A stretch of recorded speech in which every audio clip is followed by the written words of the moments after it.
All right, start. Okay. All right. So now we got the basic idea of how a web server delivers HTML. So the next question is, okay, what if we wanted to treat these servers not as things that deliver web pages, but they deliver data? A few things need to change, right? What needs to change? Anybody? Change what? If we want to make these web servers, which know how to deliver HTML, allow them to be treated as databases that can deliver data, so I don't have to scrape the HTML, right? What are some of the things that have to change? Aren't the servers going to have to keep data a completely different way, so it's easier to just grab and get? Yeah, that's right. Yeah. You need a protocol or a format, Yeah. so it's easy for different things to read different web services. Right. You need both of those things because the protocol to ask the question and the format to give the answer, right? What's a good candidate for how to give the answer? What format? XML? XML, yes. There's actually a few others that are pretty analogous. Something called JSON, J-S-O-N, which is what's used a lot in web browser. XML is very powerful, especially when dealing with multiple languages and character sets. JSON is weaker that way. But they're both, for our purposes, equivalent. What they have in common is that it's a text format that can represent structured data, hierarchical data, that is self-describing. In other words, a file by itself, you could look at and understand what's in it. Whereas, for example, in your level setting string, where you have 1001111, it's not self-describing, the giraffe guys, because if you don't know what those numbers mean, you can't look at it and understand it.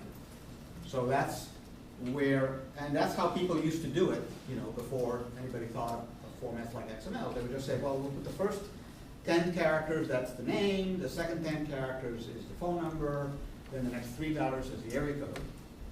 And then somebody would leave a letter out and the thing would break because it was very, very brittle. And so self-describing formats like XML and others were invented. So XML is a good way to return the data. Right, what else has to change? So you said the protocol. Well, yes? You need like standard ways of accessing, like of querying. Yeah, right, exactly. So, yeah, anybody else have an idea want to throw in? Organization Of? all the data. Yeah, you have to decide How you want to query it. When you ask the question, what is reasonable to answer? Yes, Tom.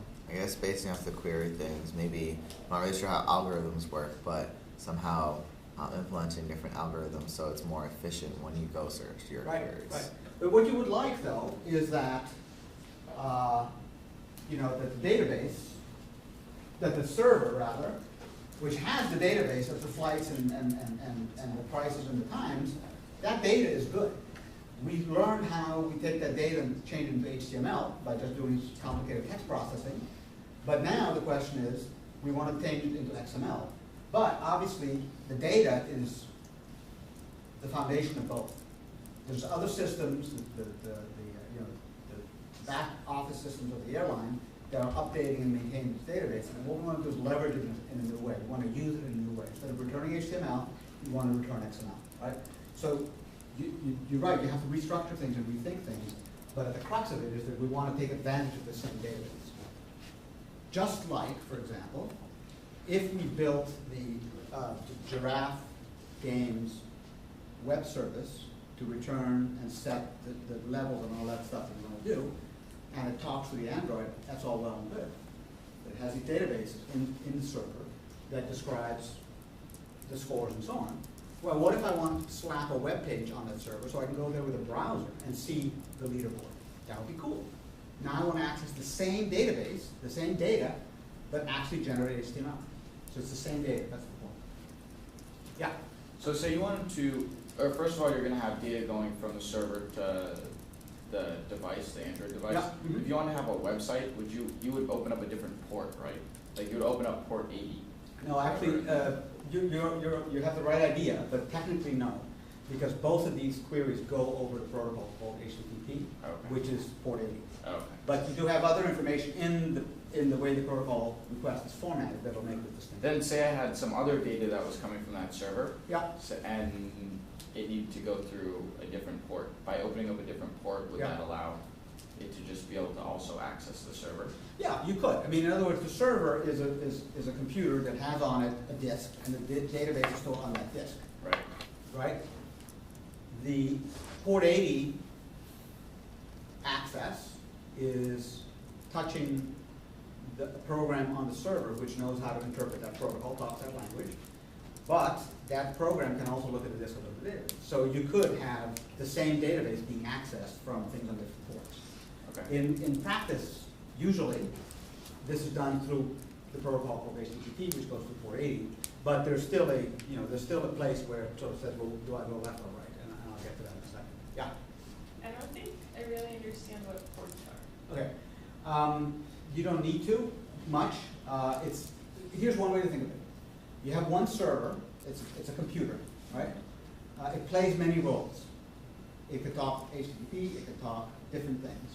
And so, if you think of the server as one big computer, it has one wire coming into it, but it has a program called the HTTP server. It's got another program called the SMTP server.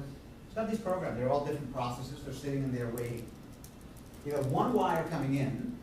You got many different programs that may want to react to the wire, to the messages coming on here. The port number essentially is the first level of routing. It says, port 80, send it here. Same port 77, send it here. So it's just a way to split the traffic that's coming into this one server, one piece of hardware, into one of several network handlers who know how to speak each of the different languages. But you don't need to know, generally it's like, So when you specify, in your editing, you're specifying the protocol, that's Yeah. kind of like specifying which, you Port. could have just done like the port instead. yes. I mean, again, there's usually always a little bit of a footnote, which I won't get into, but yes. And generally that's what you do. It's unusual to have to specify the port explicitly. Yes. Yeah, so yesterday in my example, I did that with Scheme Server, and I started a service to do that on port 8088. I just made it up. I could have been port 75923.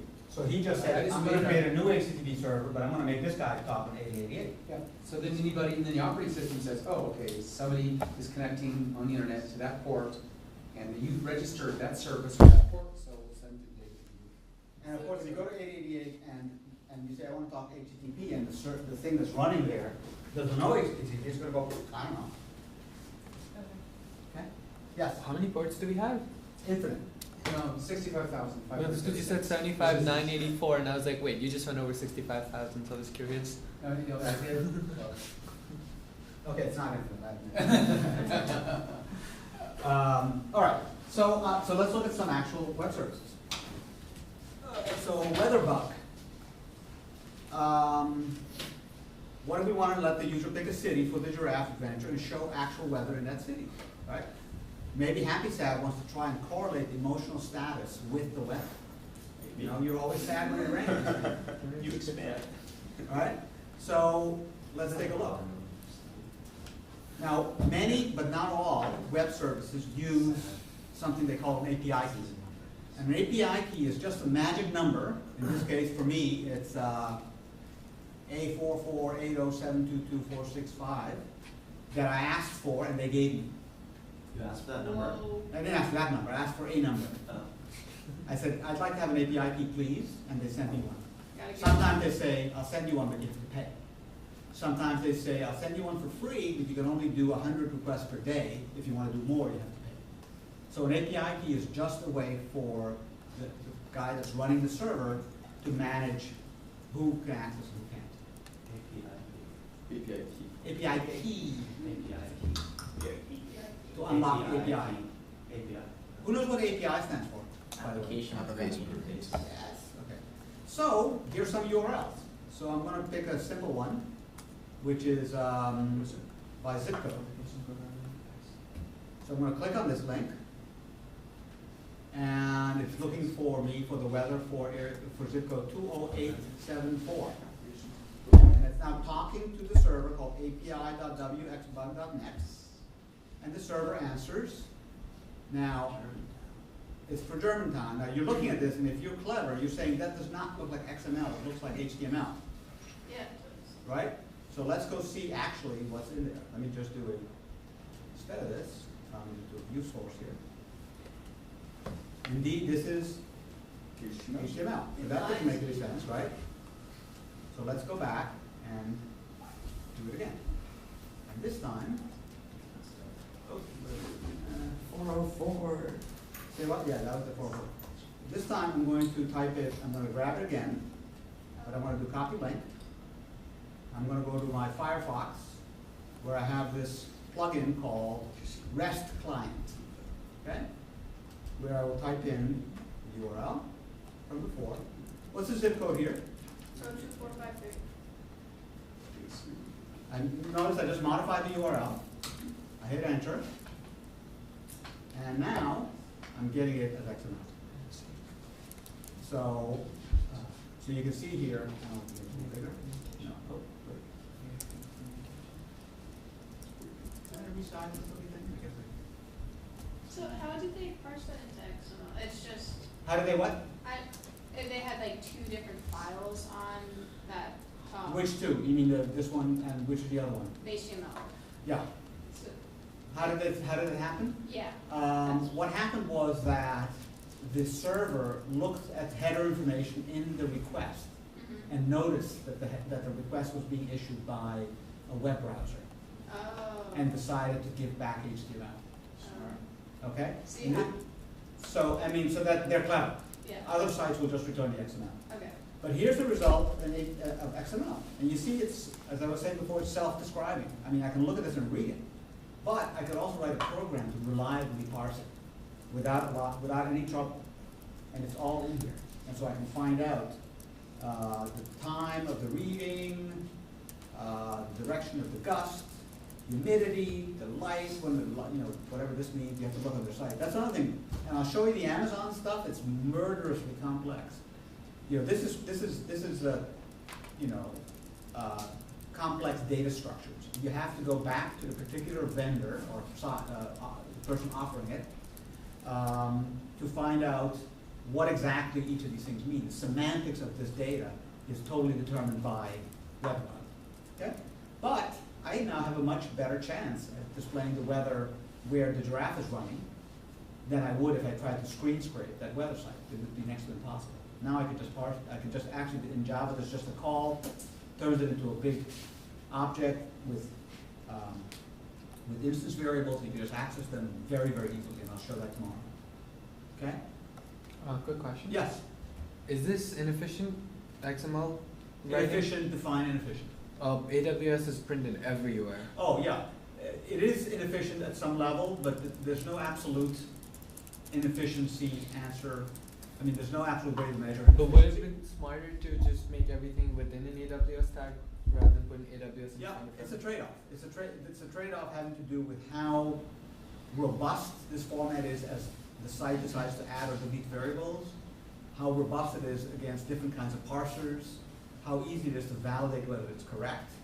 And they make a choice based on all those considerations, what the right trade-off is. And I wouldn't be surprised if I was building let's say an Android app, like take the Gmail Android app. I'm pretty sure that it's not just doing REST client calls like this with all this text, because the volume would be so huge that Amazon probably went through the trouble to come up with a more complex format. It's often a knock against XML that it's very verbose, like what you're noticing, and it's legitimate, but the benefit you get from it is that you have a total decoupling between the server and the Android. In other words, you don't need, care, or can even tell what language this thing is written in, this server is written in. It could be Perl, it could be Python, it could be Java.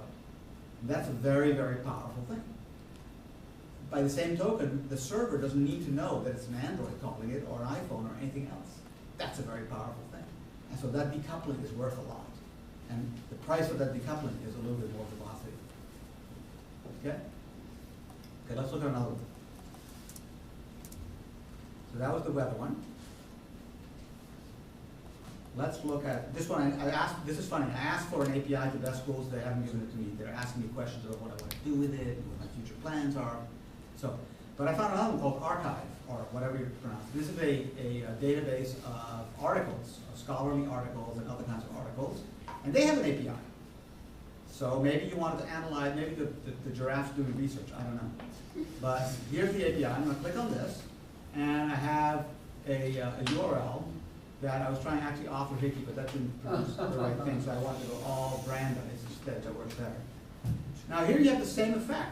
Look at this, this is, again, looks like HTML, doesn't it? Same thing's going on. They're detecting what the client is and doing something nice. So if I take this URL, and I take it over to the same app I was looking at before. Don't make it a feed. Say what? Yeah. Yeah. And I do this. So there's a URL, there's the domain, the name of the server, and this is the argument that they're parsing.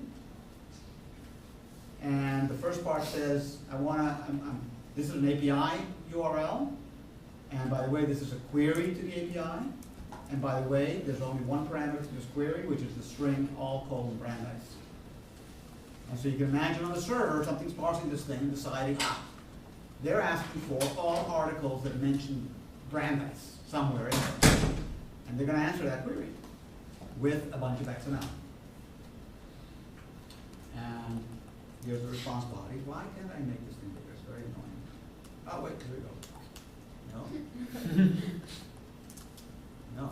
Oh, only one way. All right, whatever. But there it is. It's a very long answer. You see, if we tease apart, in fact, let me just copy this into another application I have, which is this one.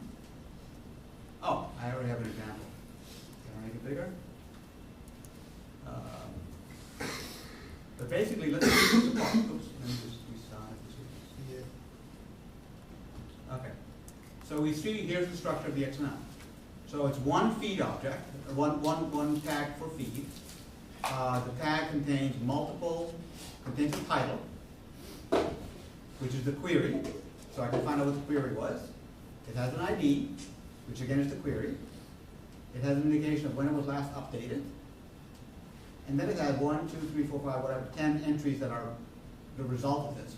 Each entry looks like this, has an ID, when it was updated, when it was published, what the title is, what the summary is, what the author is, and so on and so forth. All the details about this article. Now, if I gave you the article as a PDF, and you wanted to find all the articles that mentioned something, or that were published at a certain date, you'd have a really tough job ahead of you to try to parse through all this HTML. Here they're giving it to you on a silver platter.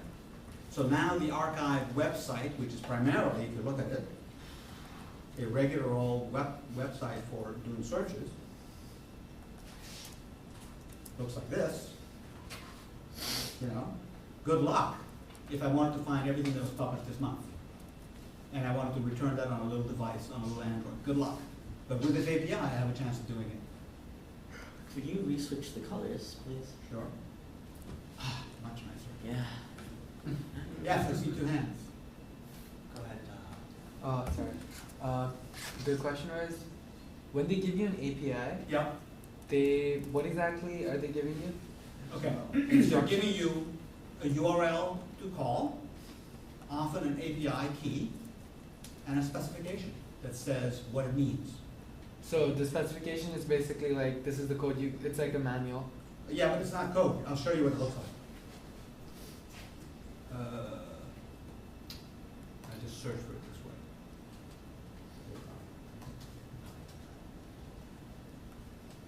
It's not code, it's this. So they will show you a description of what it is, give you some sample queries to do, show sample code, Yeah, that's how you might do it, show some typical response. And different ones have different degrees of definition. I'll show you the Amazon one in a few minutes, and you'll see you'll have to sit down to deal with it because it's very complex. Yeah. So basically, to sum this entire thing up, before XML, there was HTML, and everyone would have to scrape all the information they wanted off the website. Right. Now with XML, it's the it is the database of the website. So you can design your program to call the XML file, give it an API key, so you can get all your information. And when you go ahead and change the information on the website, it's done through the XML file. So you don't have to worry about them changing the way the HTML file looks. You can just get it all consistently off the XML. That's exactly right. Awesome, thank Yeah, you. I should have started with that. Would have been a shorter lecture. Okay. Well said. Let's look at another one, if I can find my page back. Okay. Let's look at the Amazon website. Oh, let's look at this one. We'll enter the photo one. So here's the documentation for the Amazon one, okay? It is very involved. We have the operations. The one we're using in Vogel is the item search operation. Here's the documentation for that particular call. Here are all the parameters. Here are all the things that you can get back, that you can ask for. It goes on and on. You have to learn about how the overall, let's see, developer, organizations for items, you gotta learn about this, you know. And all the, so there's a whole, it's quite, and if you think about it, Amazon has millions and millions of items, right? And it's got reviews, and it's got prices, it's got used things, and it's got selling and buying, and it's got a huge amount of stuff. They've invested a huge amount of money in making all the functionality you can get on the website available through the API. Huge. Not just documenting it, but designing it, maintaining it, and then actually coding it. Yes? And the API is really free. The API is, I'm not sure exactly because I have an AWS account where I pay for some very small things. I don't know if I'm getting that because of that, so, but I think it's almost free. And again, you think strategically as a business, why would they make it free, given how expensive it is? Well, what we're doing is we're getting people to buy from theirs. Yeah, I think it had something actually where if you were, it was only free up to a certain point, and then like if you had more people going through it, then you paid something, but it was like a tiny amount, it was like $1 a month. Right. Yeah, I mean, so these decisions are like crucial decisions for a business to make. And you make it right, and you do well, you make it badly, you do badly. It's not a technical or theoretical thing, it's a strategic question, and it has to do with what effect you're trying to create and how well you can anticipate the result of what you do. Some companies will build a huge API and nobody calls it. Other companies get beaten by the competition because they never built an API. There was a question. Do you have a question? I just wanted to comment that like many people attribute the success of Twitter to the fact that it had a really nice API from early on. Mm-hmm. I mean, it is kind of one of the lines of thinking is if you build your system, whatever it is, in a way that lets fans or customers build on it, you have a more stickiness. People will stay with it, and more, it sort of takes away the demand on the vendor to build every feature. So that concept is exactly right, and you can sort of broaden it to allowing apps on iPhone, to allowing in a game people to build their own characters, or or allow eBay to have APIs for people to sell. I mean, in any way you can get your community, in the most general sense of the word, invest in your product, make it better and make it stronger, the better off you are. Now, there's an interesting counter to that, which is to what extent do you let what you decide is a crucial bit of your competitive advantage be controlled by somebody else. For example, for a while, there were several, if not dozens, of Twitter apps for iPhone and Android because Twitter wasn't doing it. Then they, number one, bought the Twitter app and made it their own. And number two, very controversially, put restrictions on their API of what you could do and what you could not do, thereby putting several successful Twitter add-on developers out of business. And that was controversial. It might have been the right thing to do business-wise. So it's it is, you know, it's true that by making your system open in the general sense of having an API, having formats, allowing, you know, users to design levels, design characters, whatever it is a good thing because it creates more loyalty. It also puts you at the mercy of somebody else for something that might be your key competitive advantage. So it's a tricky thing. Okay. Peter, I have one question. Sure. How do you set up the HTML page to read from the XML and format it all correctly? What's your context? Okay, so if I design an XML file Yeah. that I want everyone to read from, I'm assuming that the HTML file is going to be changed based on the changes on the XML file. When you're saying on the server? Right. No. The way it goes is more, I think I sort of wrote some pseudocode over here. Oh, I anticipated your question. No, not exactly, but, so here you have the server, it has tables. You get the request because somebody on the Android said, HTTP get user's name is Jackie. It goes over here and it does some code and it constructs this XML which gets sent back. Or it does some other, runs some other code that constructs the HTML to send that back. So the point I'm making is, it's not that you're making the XML look like the HTML. It's that you have the data, the truth, Right. and you have two formatting methods. One of the formats HTML, one formats XML. Now, let's say that we decide that in addition to the user's name and email address, we want to record another column in our table that is when they last logged in. I have a choice to make. Number one, do I want that to show up when I look at the site with a web browser? If I do, I have to modify the code that generates HTML from that table to include last logged in. Second question, do I want that fact about when she logged in to be available through the API? If I do, I have to modify the code that generates this XML.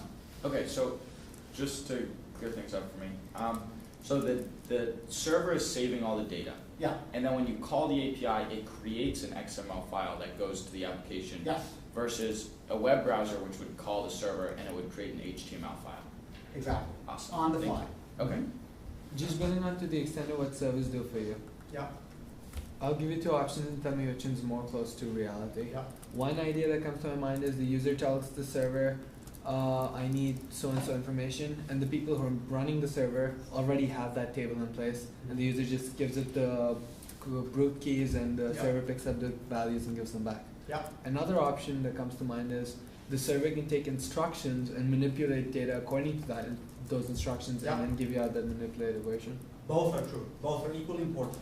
Because the instructions can be a query, you know, give me everybody that matches this, which is running code, finding the subset, creating it. It could be an instruction like turn on logging or clear your database or whatever, in which case it's something different again. So it's sometimes reading and writing data, sometimes it's querying data, sometimes it's updating data, and sometimes it's something totally different. But the unifying concept is it's programmatic control of the server. Now, you get into questions of security, right? I mean, I don't want to be able to have an API that says delete all the records and have this thing just do it, right?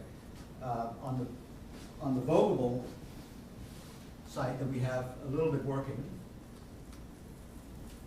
if you go here, so this, the URL is vocableheroku.com/items.xml, and that's the URL to ask for a result from the web service, and it's giving me XML with the two items that it knows about and each of their different properties. Okay? Oh, and this is the actual server. This is the actual server. Nice. So all I did was send a URL to it, and the data came back. Okay? If I change this, now let me show you, this is interesting. If I just do items, I get a listing of items. 2 items, boom, boom, they're right here. So by saying items by itself, I'm telling the server, give it to me in HTML. By saying items.xml, this is just how this particular server does it. this particular, because somebody asked before, how does it know which to send back? And I said it's in the header somewhere. Well, in this case, the decision was made that it's actually in the URL. If the URL ends with .xml, it knows that it's a web service that returns XML. So if I say this, I get this, which is, of course, the server's being helpful in formatting for me. I wonder if Firefox is less helpful. Chrome does it nicely. Grown, yeah. Yeah, that's better. Okay, so there it is. So that's items.xml. If I go item 1, I want the first item. There it is, socks, warm in winter, cool during summer. $300 for socks. $300. Touching. It's a high-end site. Now, if I wanna see this as XML, there it is. So you get this on your over the wire from the moral equivalent to HTTP GET. You know, if you have an HTTP GET call on the in your Android code, and it comes back as XML, and then you convert that XML and you produce the result. Okay, so to go a little bit further, I could say users, and there we have 2 users.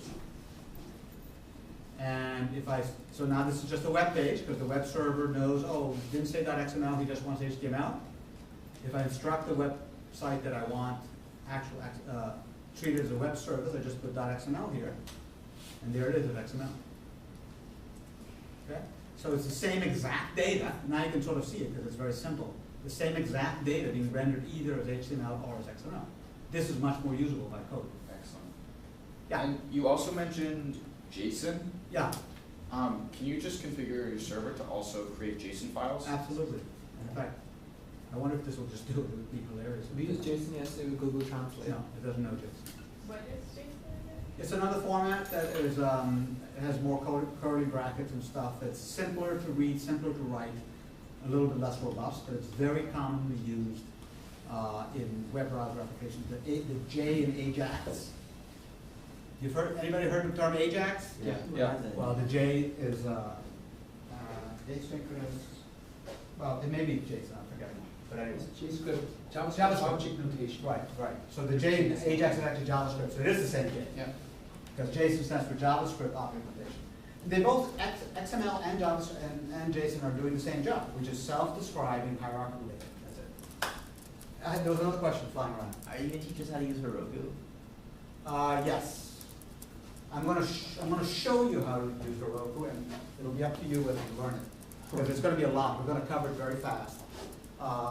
This course is not primarily about Ruby and Rails, so we sort of had a question about how deep to go and how much time to take, and it's a whole course. So we're gonna keep it a little superficial, and those of you that are adventurous, you know, we'll do what we can to help you get there. Question? Oh, okay, yep. So when you type in users, like dot or anything, it's gonna go to the HTML. Yes. And if you just type in .html, it's gonna be the same thing. But without the CSS. Well, it depends on the code. If I do this, Yeah. this is just another URL, it's another parameter. There's code in the server that's going to parse this. Yeah.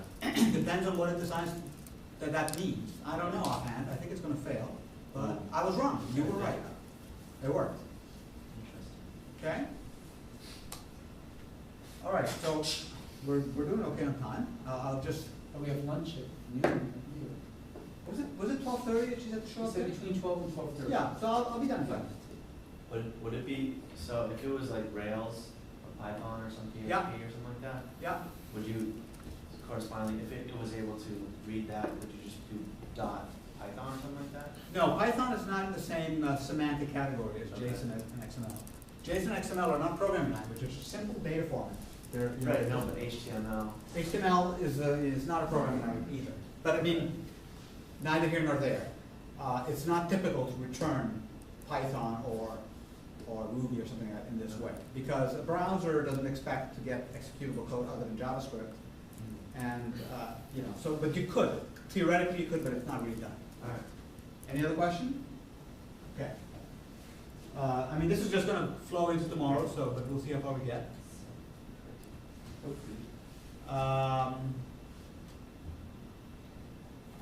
So the last bit So we looked at those things, talked about HTTP, but I'm going to go one little level deeper on HTTP. So I keep writing HTTP here.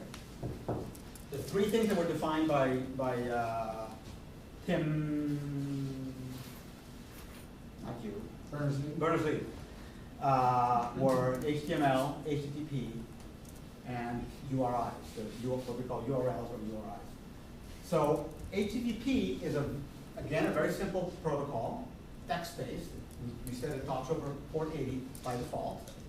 And I won't go into it technically, but basically it says there are one of four, there's more, but it's one of four typical or common verbs or commands that can be issued as part of the request. So an HTTP request is either a get, or a put, or a post, or a delete. There's a few more of those four.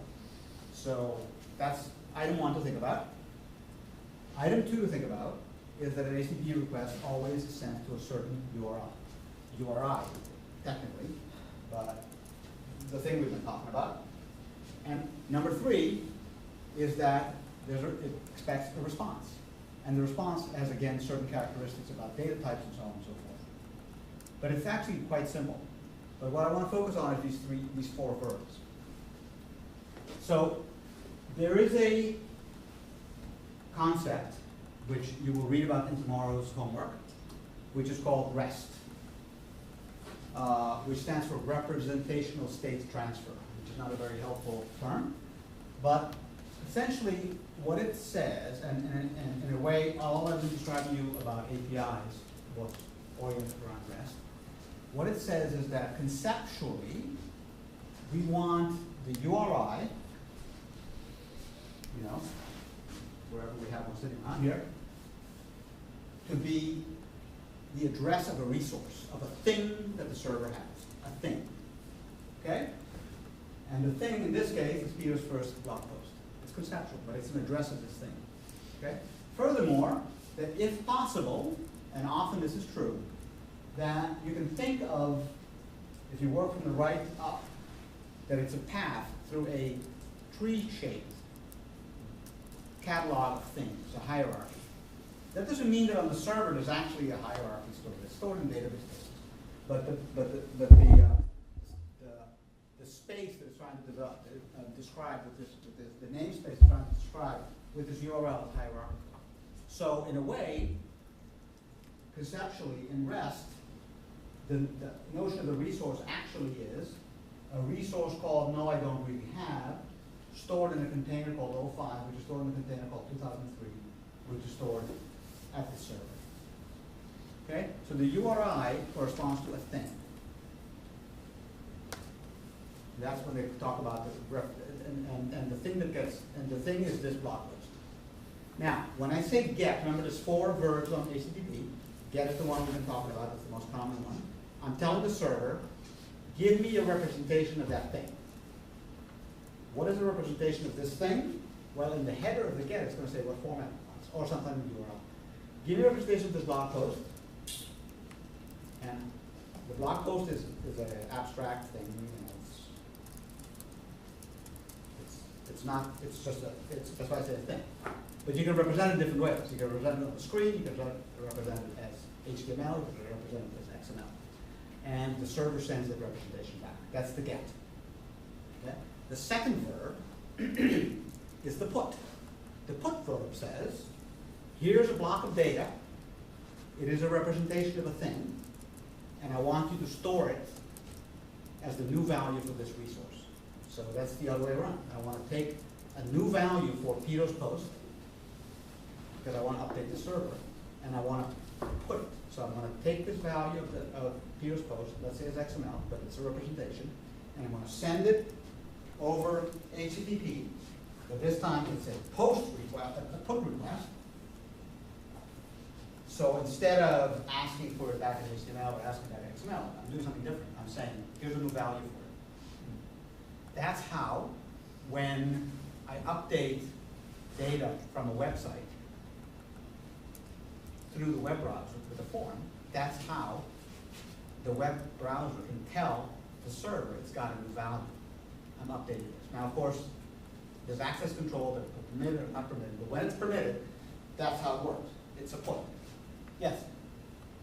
So would this be the case, like, for example, when, somebody gets a new phone number, like Taha's example? It would be a put, exactly. It would be a put. In other words, and when there's a new score to be recorded, then what you would do is you would construct the XML on the Android, represents the new, I'm gonna lie, I'm not gonna lie, I'm gonna just jump to the post, which is the next one. They sound the same. You would construct the XML for the new score record. Remember, we invented the score record and had the name, the date, the time, and the number of fruits as a little XML. And you would construct it, and you would do an HTTP request from the Android to the server. And this time, the command or the HTTP verb would be post. And that would tell the server, I've got a new record. Here it is, created. You would then find out from the server what the URL was. And if you then subsequently did a get again against that URL, then you would get that data back. And then you can sort of imagine what delete is, right? Delete is, I'm giving you a URL to a resource called this particular score, and I'm going to tell you to delete it. And the server, when it receives that request, it says, I deleted it. So these 4 verbs are key to going beyond just reading from the web service. These 4 verbs have to do with how you update data. Okay, and that's how your giraffe web service will work, and that's how Amazon works. That's what there is. There's 4 verbs, and then very strict definition of exactly what the structures are that are sent back and forth. When you do a get, you can say that I only want HTML. When you do a delete, you can give a URL that expects to get to receive a request that's indicated as a delete. If I send a delete HTTP request to a URL, for example, for the weather station, it's going to reject it. It's going to say that doesn't make any sense. It's a legal HTTP request as a protocol call, but it's invalid as far as the server is concerned because it's not supporting these. But those 4 verbs are what you're going to use. One last thing, and then I'm going to repeat this tomorrow. One way to think about, and I think Tim started on this path already, one way to think about how to construct your Android application is to have a Java class, or one or more classes in Java, whose job it is to be the representative of the server on the client. That's why I call it server proxy. You can call it whatever you want. It's the representative of the server on the client. It's the only guy that knows how to talk HTTP, how to do puts, posts, XML, all that stuff. It's all buried in here. Okay? So imagine, if you will, that I do a call in my activity somewhere, and I say user equal server proxy dot get user string. Just a call. The activity doesn't know anything about XML. It's totally done. What happens inside the implementation of this method in this class called server proxy is something like, again, I'm being conceptual. XML user equals HTTP get user's name is Jack. I get back from HTTP a bit of XML, which is just a bunch of text. Then I do user equals, see, I'm writing, that's, no, that is right. I get Ruby, and this is how you do it, right? Yeah. User equals a new user, and then you have a new constructor for the user class, regular user class, that instead of creating an empty user with all nulls, the constructor expects a parameter, which is a bit of XML, and from that it extracts the name, whatever else, fills the instance variables, and returns an instance of the class user. So what happened is that when some random activity calls this thing, he actually gets back an instance of the user class. And he doesn't really care and know anything about what's going on with HTTP. And you can go through your whole structure and think about how in Java you would represent all the stuff that's on the server. And the other thing that's lovely about this is you can build a test version of this class that actually doesn't talk to the server at all, but returns static data, returns 1 of 3 users, whatever, and test your whole application before you have any of this stuff working, and vice versa. Once you got this stuff working, somebody else is coding it, they can drop it in, and if everything goes well, it'll just work. So you've encapsulated all the knowledge about this XML, HTTP, and all that stuff in one place. So that's a good way to think about it. Okay? All make sense? All right, thanks. See you at lunch. Yeah, so now we go to the faculty club, Yeah. and everybody know where faculty club is? Wait, are we over at Faculty Club? I'm so confused. On Wednesday, free lunch. Yeah. Yeah? Yeah. Everybody? Yeah. We're all going. It's the JBS free lunch. It's Every the Wednesday. JBS, you have to thank Lisa Gwynberg. There's no such thing as free lunch. Except today. Except for Oh, Wednesdays, free lunch. It was, yeah. Oh, it was Yeah. No. And it's all, it's the other JBS program. Can't leave our stuff here because the room is gonna be unlocked. Yeah. Cameraman. Yeah, man, I've already paused.